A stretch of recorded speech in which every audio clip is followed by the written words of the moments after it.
Welcome to On the Corner of Main Street, presented by Plaza Hotel and Casino in downtown Las Vegas. Here is Plaza CEO Jonathan Jossel, Gary Vickery, and I'm your host, Lisa Melmed.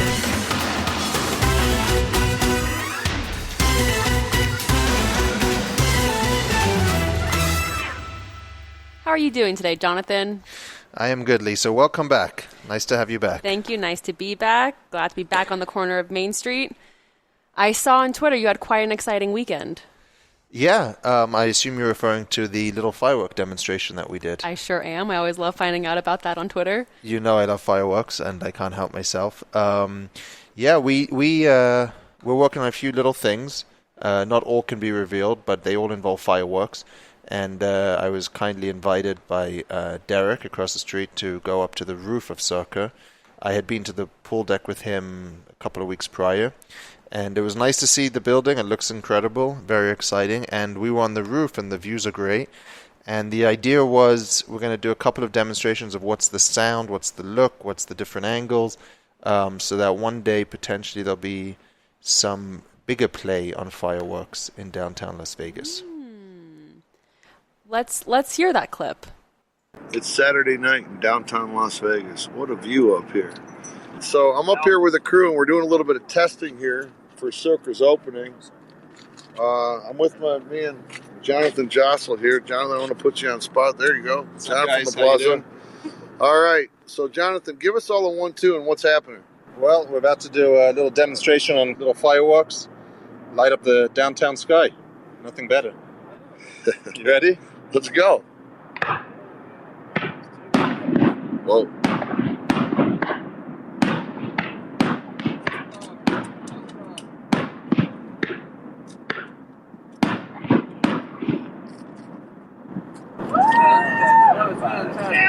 That looks good. Wind coming from the west to the east looks good, man. Oh, there's another. Awesome. Here's the helicopter to see the view. All right, and then the last one is what we call the finale. So it's just a bunch of different product going at the same time. All right. You guys ready?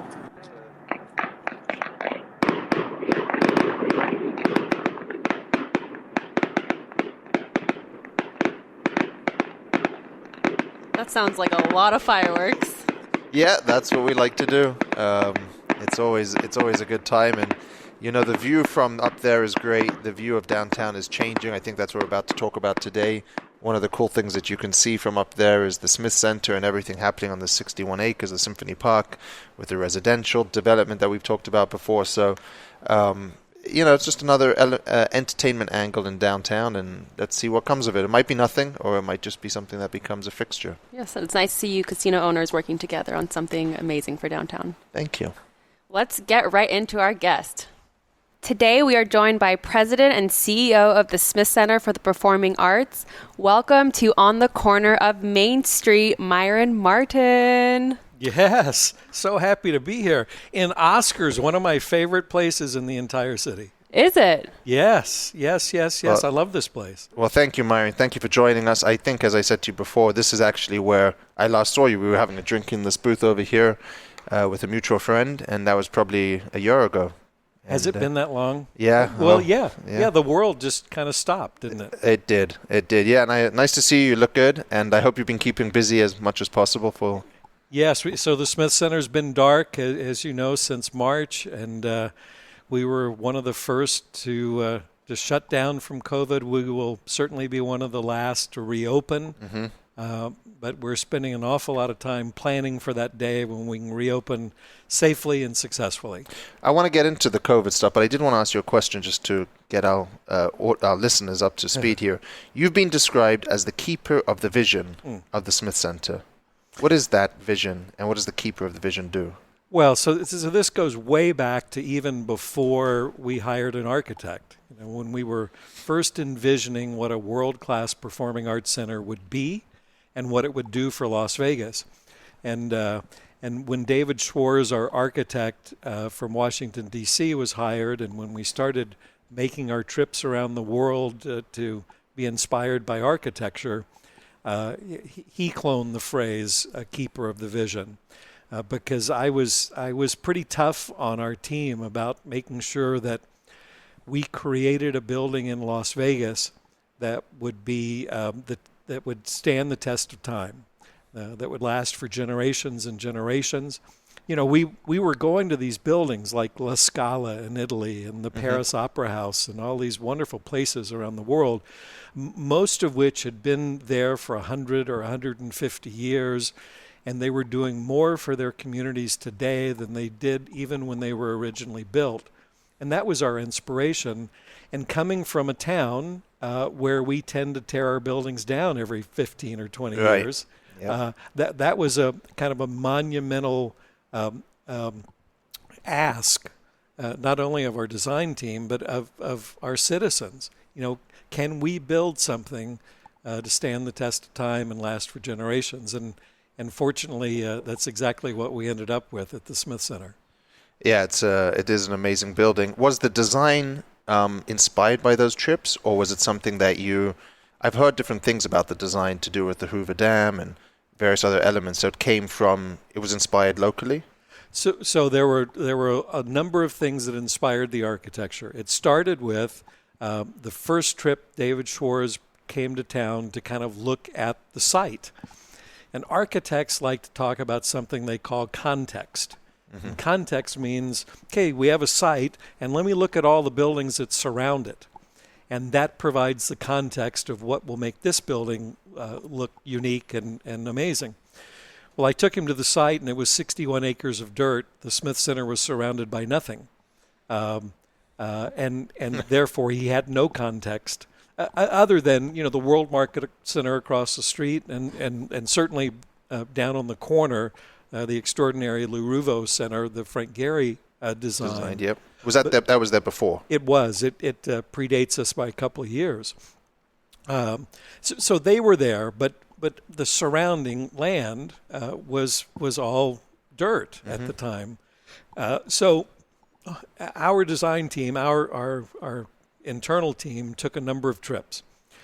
Some of the places I mentioned before inspired the Smith Center. There's a theater in Paris, the Théâtre Champs-Élysées, that has these beautiful curved entries into two different spaces. When you go to the section of the buildings where you can go to the right and enter the Bowman Pavilion, or go to the left and enter Reynolds Hall, you'll see those curved entries. They were totally inspired by this beautiful building in Paris. There are inspirations from Italian opera houses and concert halls.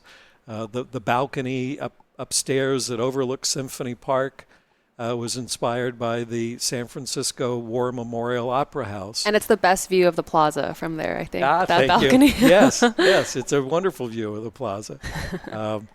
So I would go to San Francisco in an intermission and before shows, I would see all these people on the balcony at the War Memorial Opera House, and it kind of animated the building. And I thought, what a great way to bring the outside in and vice versa, and let people see that something's going on.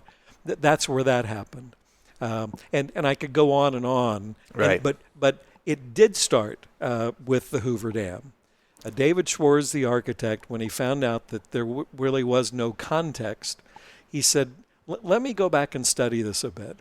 Not only did he have his own architectural practice in D.C., but he taught architecture at the Yale School of Architecture, so he's a smart guy.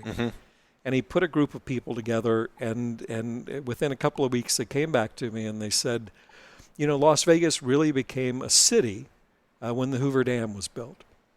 And during that period was when kind of the masculine Art Deco was in vogue. It's certainly how the design of the Hoover Dam came about. And he said, we would like to use Art Deco as the inspiration for the Smith Center. Now, in a city that has lots of faux buildings, we have a fake opera house and a fake Sphinx, and we have the Eiffel Tower and all kinds of other things up and down the Strip. He said, we can't afford to do anything that looks faux. Right. But we're going to use Art Deco as the starting point, as the way to inspire this building. And that's where it started. And lastly, Jonathan, I will say when you walk into the grand lobby of the Smith Center and you see that beautiful statue on the staircase, that too was inspired by the Hoover Dam. If you go out to the dam, there are two sculptures sitting down with these winged figures with their wings up, but they're sitting. Okay. They're almost like bookends out at the Hoover Dam.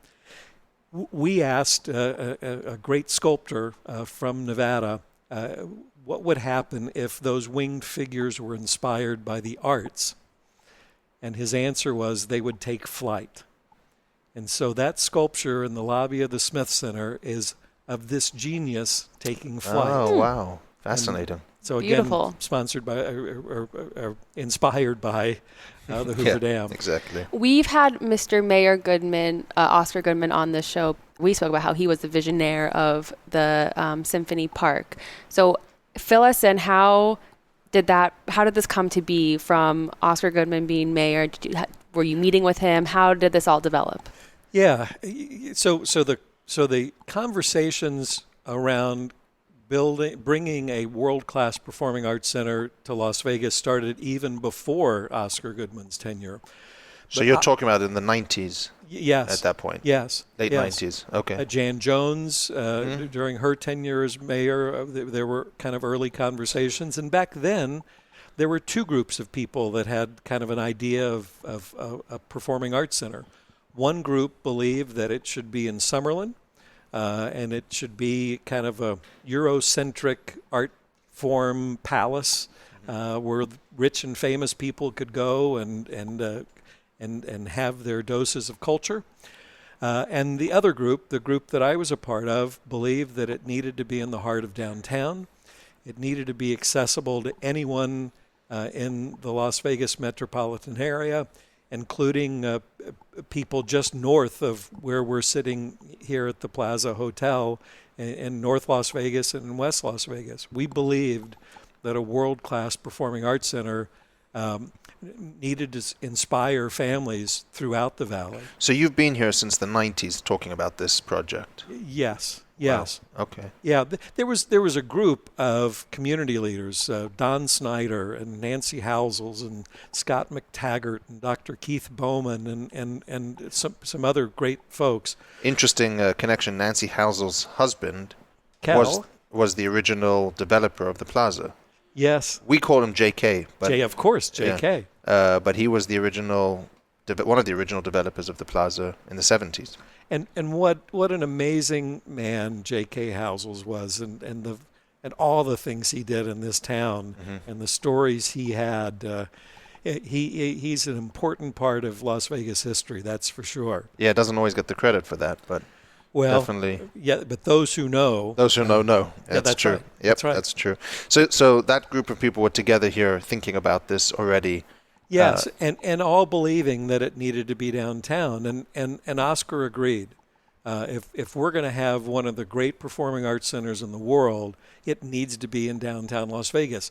You know, he was not only a great cheerleader for big projects, but he inspired people like me to get things done. And Jonathan, I don't know if you've heard this story, but I'm going to share, because we're sitting here in Oscars, I'm going to share my favorite Oscar story. We were on a trip to West Palm Beach, Florida. There was a developer back then called the Related Companies who was looking at developing the 61 acres that's now called Symphony Park.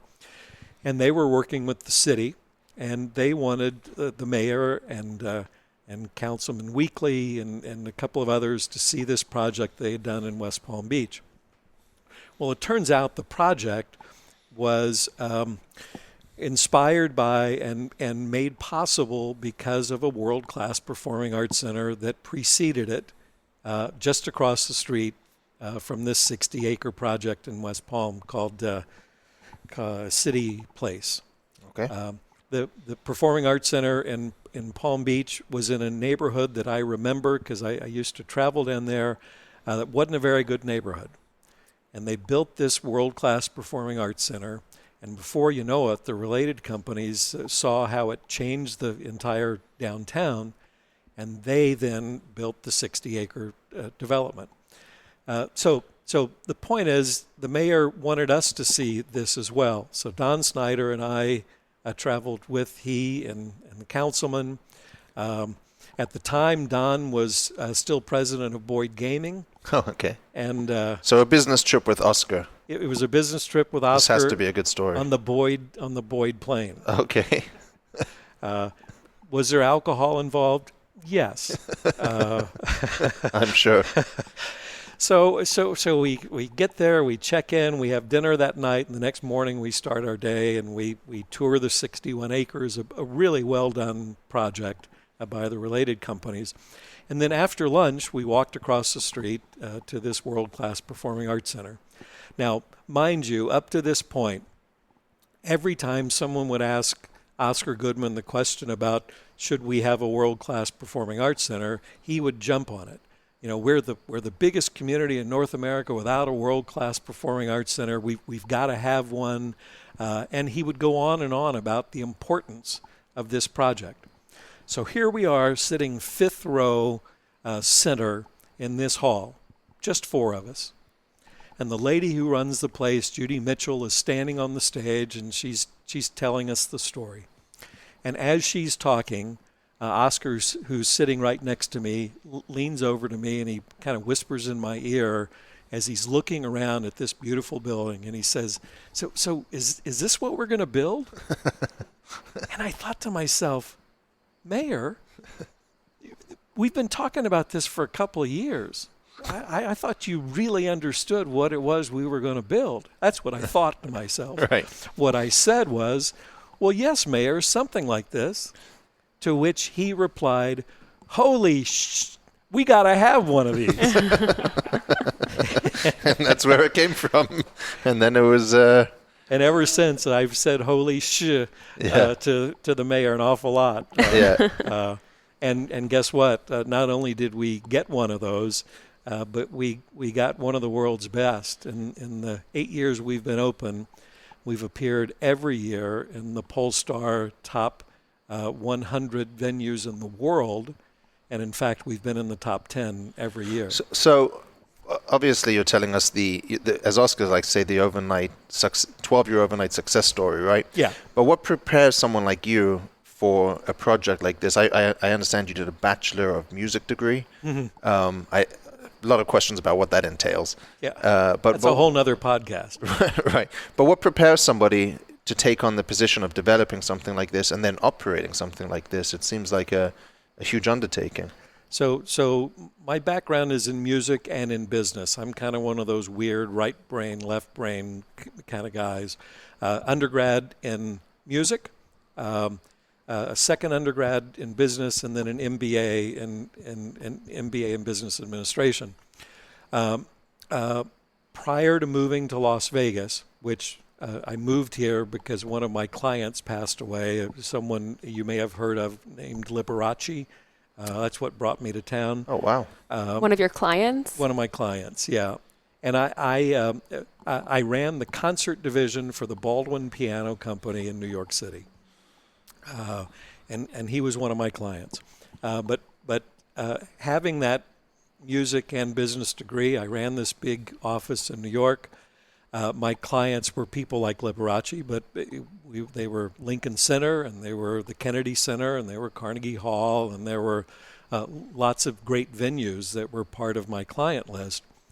And when I moved to Las Vegas to do the Liberace job, I realized when I got here that... Was that the museum that they had over there? Yes, it was the museum and the foundation. We gave scholarships to students in the arts around the country, which was a big part of what Liberace's legacy became. But I moved here, having had an aisle seat at Carnegie Hall and Lincoln Center and living in the Upper West Side and having a kind of very cultured life. And I was quoted in the Las Vegas Review-Journal at some point saying that I felt a little like I'd moved to a cultural wasteland. Mm-hmm. Yeah. Oops. But that's how I was quoted. And the next thing you know, there were people asking me if I felt that way, why don't you change it? Help us fix it. And so that's kind of how the whole idea of the Smith Center started. so I came in as a consultant. I worked with the board. I really just kind of wanted to help inspire the notion of a world-class performing arts center. Mm-hmm. I built buildings before. Like I say, had the artistic experience, had the business experience, working for this corporation for 20 years. And there was no doubt in my mind that when the time came to actually design and build it, that I should be a part of that. Mm-hmm. And that kind of led me to becoming president and CEO, hiring the design team, being the quote unquote owner through all the design process, and working with the extraordinary contractor Whiting Turner, who built the Smith Center. And they're a great company. They're a great company who got everything right. Mm-hmm. And when they missed something even slightly, they fixed it so that it was perfect. Mm-hmm. I can't say enough good things about Whiting Turner. But so those were the kind of experiences that I had leading up to opening night in March of 2012, where opening night of the Smith Center was broadcast nationally on PBS and did so well that it was rebroadcast 3 times. What was the opening show? Opening show, I can't even list all of them, but it was hosted by Neil Patrick Harris. We had people like Jennifer Hudson. We had Willie Nelson. We had Carole King. This star-studded list for our live audience and for a national television audience. Incredible. And can I tell you, speaking of Willie Nelson, let me tell you why Willie Nelson was part of opening night. Yeah, please. No conversation about the Smith Center is complete without some talk about Fred Smith. The Smith Center is named after Fred W. Smith, who ran the Donald W. Reynolds Foundation, who made the initial gift to make the Smith Center possible. And his when he announced the first $50 million gift, $50 million, he walked to the lectern and he said, you know, when Don and Myron first talked to me about this Performing Arts Center, he said, I'll be honest with you, I had no idea what they were talking about. He said, my idea of a performing arts center was a beer joint where you heard Willie Nelson. Oh, wow. So we made certain. You made it come full circle. That Mr. Nelson was there on opening night. Amazing. Yeah. So why do you think that this got off the ground and so successfully, which we'll talk about in a minute, but there were so many attempts to bring culture to Las Vegas, so many attempts to bring art and performance, and certainly maybe not to this scale, but even in a smaller scale, which people just didn't make happen. There was a lot of talk, and it wasn't able to come to fruition. I remember a story of, it was more in the art world, but someone wanted to bring a museum here, and they brought some big art collectors and people from another city, and they said, we want to show you what we can do, and they took them to dinner at SW, not to say anything negative about SW, but they saw the frog, and they said, look how cool this is, and the people were like, yeah, this is not for us. This is I mean, the frog is cool, but it's to the outside world, it's a bit of a gimmick, I guess. Why did this performing arts center have such great execution and follow through that it actually came to light? Well, so there are a few things I'd like to say, but I have to start by giving you 2 words, and that's Don Snyder. Don Snyder, who once upon a time ran the Fremont Street Experience that we're looking out at right here, went on to become the president of Boyd Gaming and the president of UNLV and many other things that he's done so successfully in this town. He's a one-of-a-kind guy. He studies hard. He understands every nuance. And he doesn't get involved with projects that he doesn't see satisfying a particular need in our community. And he, too, was someone who wouldn't have described himself as an artsy-fartsy guy. He wasn't a symphony, opera, ballet kind of regular attendee. But he knew what a world-class performing arts center would do for people like him, who were trying to attract executives to move to Las Vegas, whose first questions were often, well, we know what we're going to do when we're working, but what are our families going to do? What are our families' lives going to be like living in Las Vegas? What's the cultural infrastructure like in Las Vegas? And we heard that from Don and from Jim Murren and many others, that a world-class performing arts center would make their jobs easier in terms of recruitment. Wow.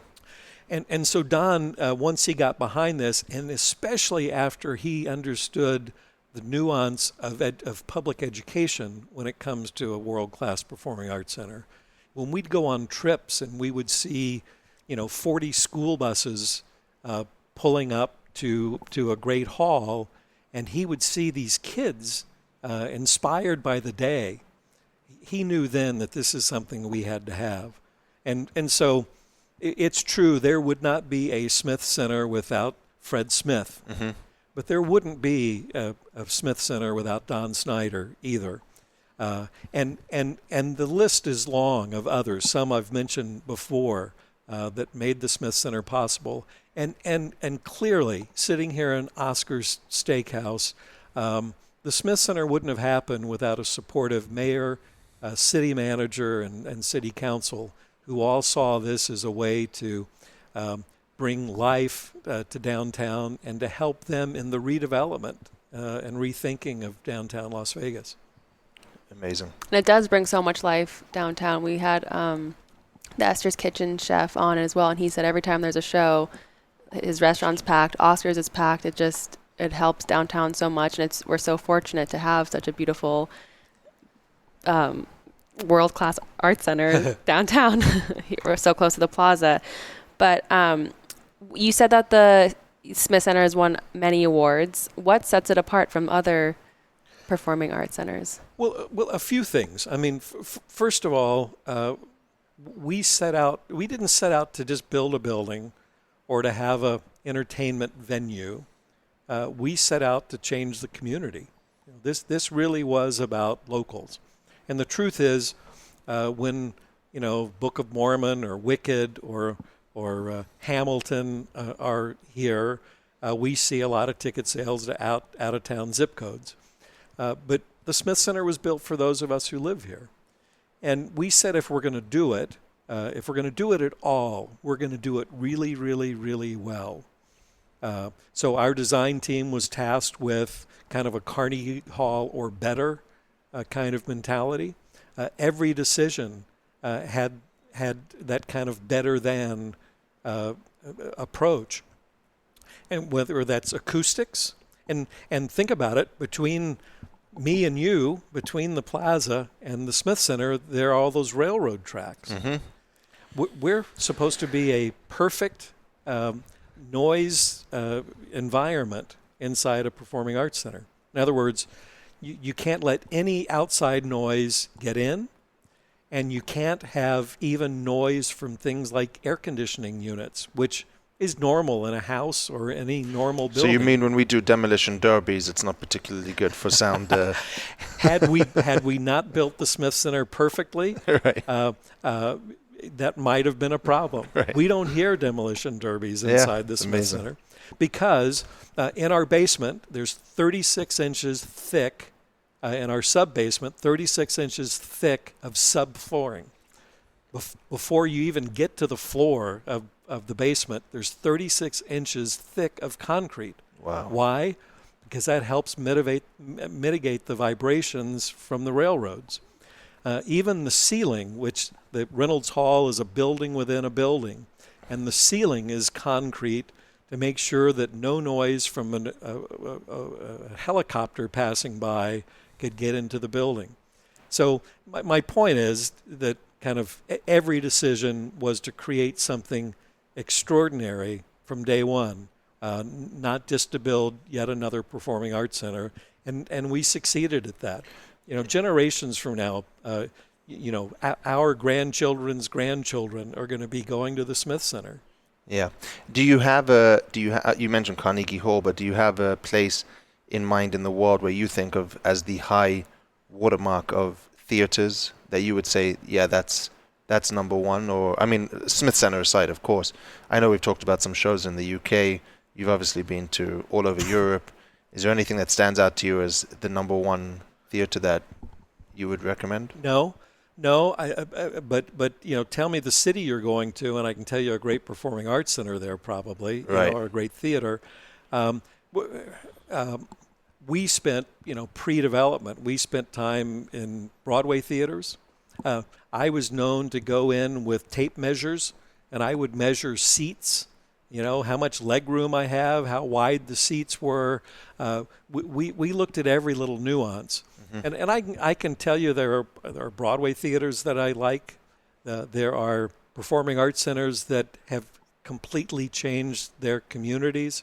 There are theaters around the world that are impressive, and you're right, in the UK for sure, in all of Europe for sure, and then in other places where we were inspired. I mean, the Palacio Bellas Artes in Mexico City is one of the most extraordinarily beautiful performing arts centers in the world, and some people might not know that Mexico City is home to one of the greats, but it is. Right. So, yes, not one. Okay, no, that's fair enough. And how do you feel about when people say that Las Vegas lacks culture and that Las Vegas as a community lacks a cultural interest? It's actually a two-part question, because the first part is how do you address that idea that we don't have culture here and that the community doesn't appreciate it, and there's a sense that a lot of locals don't like to pay for tickets and they think it should all be comped.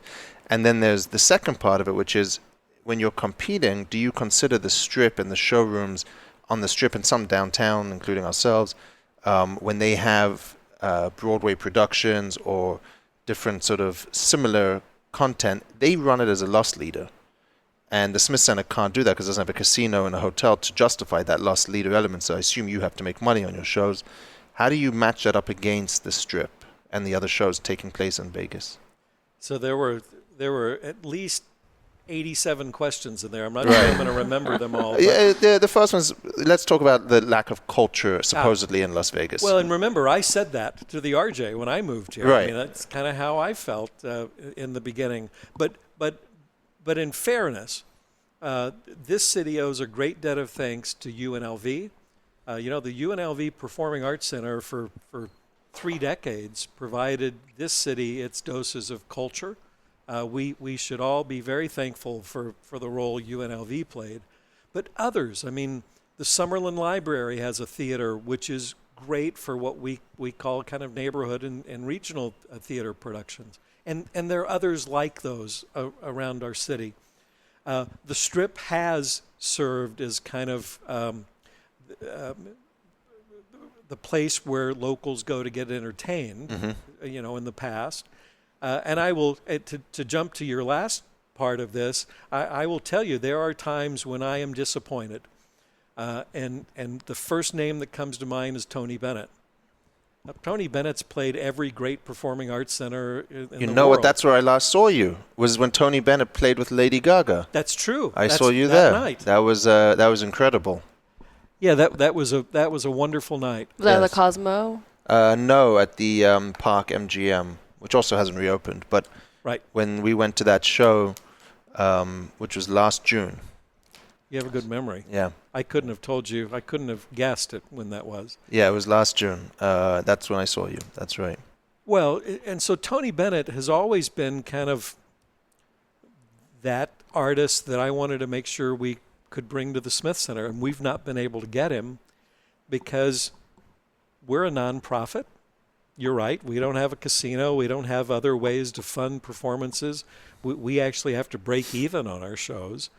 And casinos can pay more per show than, say, a performing arts center in Fort Worth or L.A. or San Francisco might. And so we've never gotten our opportunity to bring Mr. Bennett to the Smith Center. That breaks my heart. I've not given up. But I also know the realities of our great city. We are the entertainment capital of the world. And while I think one night with Tony Bennett in a world-class performing arts center is a different experience than we might have going to Park MGM or some other place to see him in that environment, I think we're in a city where locals might enjoy that one time to see him in an acoustically perfect environment like the Smith Center.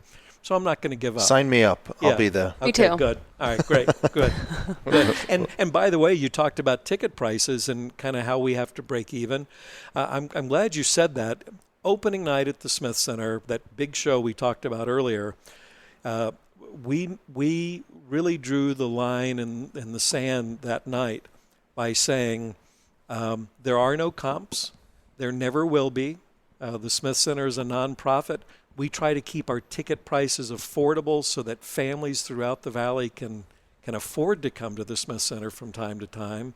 And because of all that, we really can't afford to give tickets away. I don't have any premium priced, seats to kind of make up for it. None of that. We want to be fair. So opening night, we set a price, and I think the balcony was $250, and the gold circle seats were like $1,000 that night. And it was partly because it was a really expensive show to put on for television. Right. But it was partly to say to the world, the Smith Center's not the place you go, and if you complain, you get a free shrimp cocktail. Right? Yeah, absolutely. Makes total sense. My favorite show was The Hungry Caterpillar. I took my 3-year-old to see The Hungry Caterpillar. Yay. He definitely enjoyed that. It makes me so happy to see families come to the Smith Center and do the family shows like that.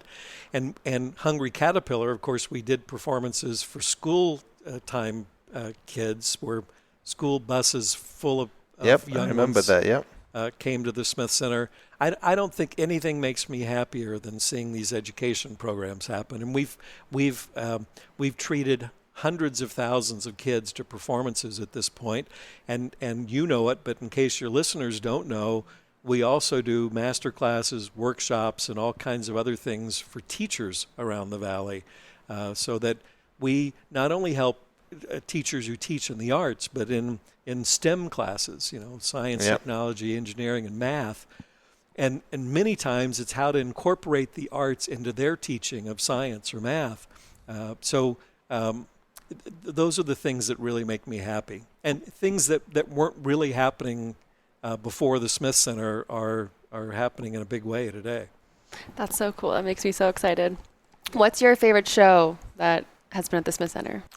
So I don't know if you have any children, but if you had a whole bunch of them and I asked you which is your favorite, you wouldn't be able to answer me.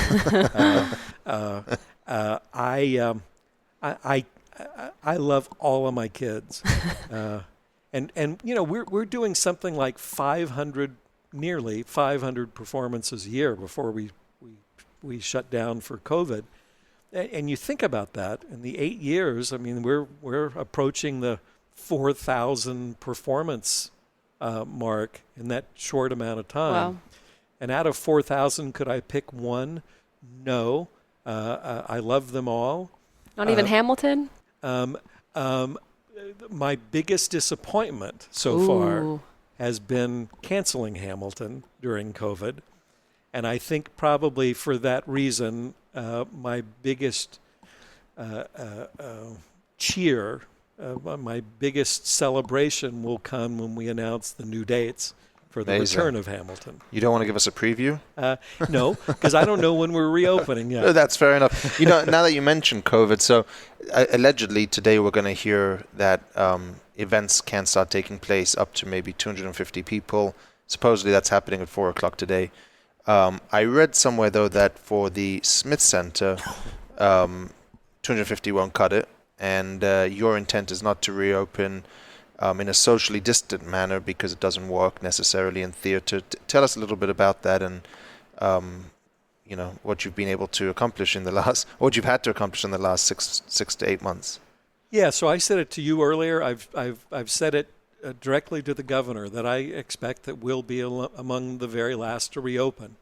It's true. You can't socially distance in a theater, and when you think about it, when you're there at Hamilton, and you feel yourself tearing up in a moment, and you kind of look around and you see the people around you are emotionally taken by something that just happened on stage.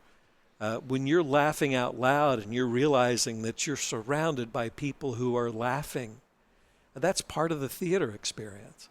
You can't get that in a 2,000 plus seat theater with only 50 other people or 200 other people, Right. the closest of which might be 6 feet away or further. So we know we're going to be. What did the governor say? Well, no, listen, he understands. He understands, and I think he appreciates the fact that, in a state where a lot of people are asking him to please let us reopen sooner, we've not done that. We've never asked for him to escalate the timing of this, because the truth is we're not in control of this particular decision at the Smith Center. COVID is in control of these decisions. So are theaters open in other states, or is everyone across the board pretty much in the same position? Yeah, I am on so many Zoom calls every week with various contingencies. There's a group of Las Vegas theaters, including those on the Strip and the T-Mobile and the Raiders and the National Finals Rodeo and all the rest. And there's a group that I'm on every week of the CEOs of the top 40 performing arts centers in America. They are all closed. We're all closed. Some are trying to find ways to do, something outdoors for 50 people. Right. Because 75% of the Smith Center team is furloughed now, and because, as you know, you can't bring someone off of furlough for a day or two just to do something in the park for 50 people. We've opted not to try to do those things at this point. We want to reopen perfectly. We want to open safely, and we want to do it in a way that people appreciate that we've kept their health in mind along the way. So what have you been doing mostly during this time of shutdown, or when it was shut down? So we've been doing a lot of planning. We've got a 52-page document. Wow. That just details kind of the health and safety aspects of reopening the Smith Center. This includes things like we've purchased these giant machines, these Clorox electrostatic cleaners that help get in the cracks and crevices. And they're very good. We use them downstairs on the slot machines. Yeah, they're good. Yeah, I mean they get in everywhere and they kill these germs. Absolutely, we've invested in those things. We've spent time re-engineering our HVAC systems with a higher MERV rating for the filtration. We've included now UV in our HVAC systems that actually kills any virus that gets into the ductwork. We've cleaned, and we've prepared. Listen. When we reopen, I expect that we're going to be cashless at our bars and all of our walk-up places. Those beloved sippy cups that the Smith Center's known for, they're the best. They are the best. They're the best, but guess what? They may go away for a little while. The health department recommends that we not let someone bring. The beauty of the sippy cup is that once you got one, you could take it home and wash it and bring it back, and you'd see families with their little bag with 4 sippy cups coming in. That was part of their tradition, and I love it. But the health department suggests that allowing people to bring their own drinkware from home during the pandemic is probably not a good idea. So we're going to change some things like that. Even ticketing, the idea of your ticket being on paper that you have to touch and then our ticket handlers have to touch is probably going to become a thing of the past. So we're working on all those kinds of things, again, because it's about safety and making sure that all of our guests are comfortable. Mm-hmm. I had tickets to see the band's visit. I was so excited for it. The tickets are still on my fridge, waiting for it to come back one day. So it'll be back, I'm sure. I just came out of a meeting before I came here. We're discussing a bridge across the train tracks, and you and I have sat in joint meetings for that stuff for many, many years.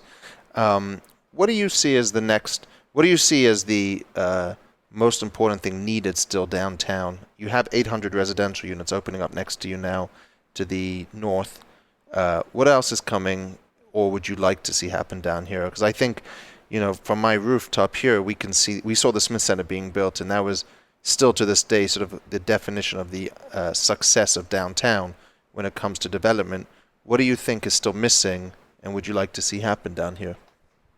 Well, as we get more residents, as people are moving into Symphony Park and other places in the downtown, I think we're going to have to solve for a grocery store at some point. There are some just kind of basic amenities that the downtown could use some help with. I mean, there's so many great things that we can point to. You were talking about Esther's Kitchen. Can I tell you how much I love that place? I think he's done a great job. And I think examples like his place and across the street, the wine bar, the downtown is evolving and it's growing, and and people are creating new kind of places that there was something in today's paper about Natalie at Eat, and how she's kind of rethought her space in that restaurant, all part of the downtown. She's also got the one by the World Market Center. Right. What's it called? Old Soul. Old Soul, yeah. Yeah. Yeah, and so I love what's happening in the downtown now, and I think it will continue to get better as developers see opportunities. I can't wait to see kind of who our next neighbor will be in Symphony Park. I mean, the Ruvo Center's been great. I think the Cleveland Clinic will probably expand. I hope they do. What they've done for our community is big. I can't wait to see kind of who else finds What their about way the convention center that's opening up next to you? Yeah, so the Smith Center was built for those of us who live here, right? The convention center is probably primarily for people who come to visit. Will that have an impact on us? I don't know. Could some big furniture brand say, we want to have a kickoff for a brand new line, and we want to invite 2,000 people, and we want to put it on the stage of the Smith Center? I suppose some things like that could happen. That would be good. Yeah. And the World Market Center does wonderful work, and we work closely with them.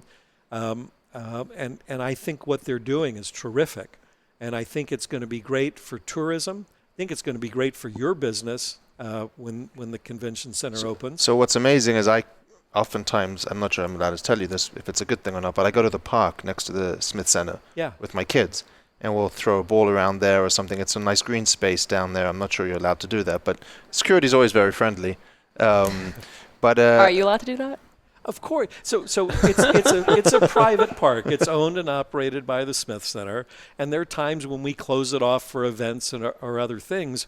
But it's also the most photographed place in Las Vegas today. There isn't a day that goes by that I don't see someone down there taking wedding pictures or engagement photos or graduation pictures. It's the Tim Bavington. Tim Bavington art sculpture, exactly. Yes. Yeah. Yeah. So we go down there most Sunday mornings earlier and play catch or something. And what struck me is you got these 800 residential units. You can see the convention center. Then you talk about the bridge and the train tracks, and all of a sudden you have a little bit of a neighborhood and a feeling of a city where people can actually walk around. I would love to imagine there'd be some restaurants on that side, and people living there can actually go downstairs to see a show, go have dinner on that side, or walk over here across the train tracks to Oscars and connect this whole area that's now seen. It was always hard for you and I think we were on the Downtown Alliance together probably a decade ago, and it was like, well, let's You're build getting old. It was like, well, I was only 21 then. No, I'm joking. It was like, let's build a bridge. And it was like, well, build a bridge to where? Yeah. There's nothing there. But now you're seeing all this stuff happening, and it kind of makes sense. Well, I tell you, and it gets back to your question about, what would excite me about development in Las Vegas. I don't know that anything might excite me more than you building a bridge that would connect Main Street with Symphony Park. Frankly, I think it makes it easier for artists who are performing at the Smith Center to stay at the plaza. I think it makes it easier for people that want to come to Oscars for a pre-show dinner. and then walk across the bridge to the Smith Center for the performance, and then come back here because their car's here, right, and have cocktails afterwards. Yep, I think it's good for your business. I think it's great for my business, and frankly, I think it's great for all of downtown because people will all kind of benefit. Frankly, other hotels and restaurants as well. But that's actually what's cool about down here is we all work together. Yeah. And the other hotel owners and everyone supports everyone else's improvements because we're in a position where whatever's good for downtown will be good for all of us. Yeah, good. But by the way, for your listeners, I want them to know that that I am sitting not 6 feet from Jonathan, but probably 12. At least 12, maybe 18. Because we're in Oscars. There's and plenty of room. And we're socially distant. Well, you don't have a martini in front of you, though, which isn't good. I have a Pellegrino, we'll though. Get next time. I have one more question, though, because I love what Sure. you said about the grocery store. I think downtown definitely does need a grocery store. But what about culturally? What are we missing culturally? Well, there was a really good attempt to bring an art museum to downtown Las Vegas that's on hold for the moment.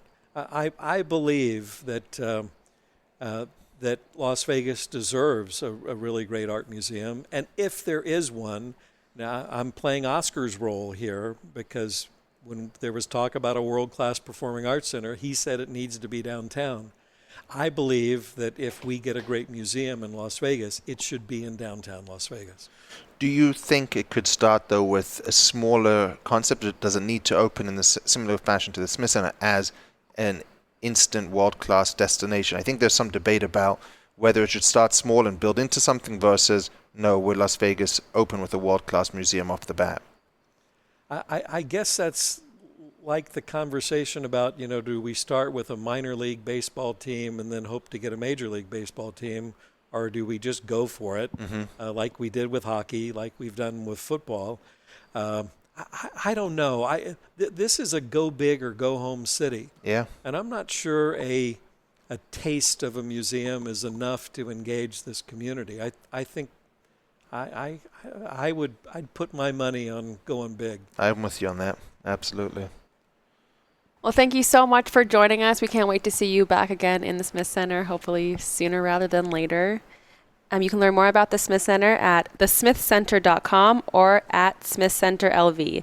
And you can tweet Myron at Myron G. Martin on Twitter. Nice. Thanks so much, guys, for having me. And anytime I can come sit in this beautiful place, I'm here with or without a martini. Well, thank you, Myron. Thank you for your time. This was brilliant. Wow, it's already been an hour. We'll be back again soon, but in the meantime, follow us on social. On Twitter and Instagram, it's at PlazaPod. And on Facebook, find us at Plaza Podcast. Or you can go right to the top and tweet Jonathan, at Jonathan Jossel. We'll see you next time from right here on the corner of Main Street.